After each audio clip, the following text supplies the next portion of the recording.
So we've got our BMW X7 2025 for headrest screens.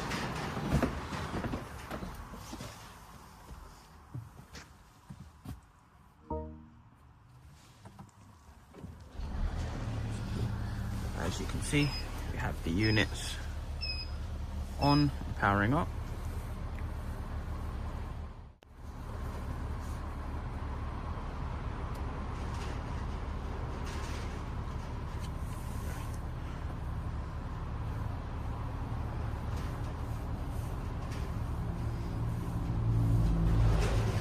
So you have YouTube, Netflix, Play Store, so you can download anything that you may require.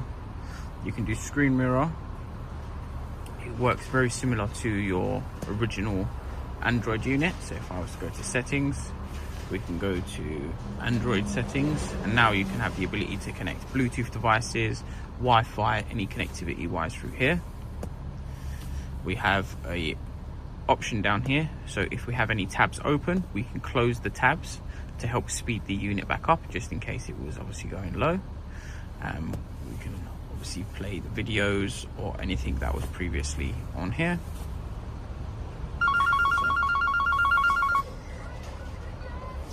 As you can see, you have the unit here. We have our volume buttons on the right and the left, so this one will go up the volume. So it has its own built-in speakers. Obviously failing that, you can use Bluetooth headphones, or you can connect it to the Bluetooth device on the original car. Obviously with the unit playing, it has ambient lighting on the bottom. Obviously any color you can change to. You've got RGB lighting front and on this side as well. So this one is set to a yellow tone, this one is set to a cool blue tone. And from here, see, that's what they look like aesthetically.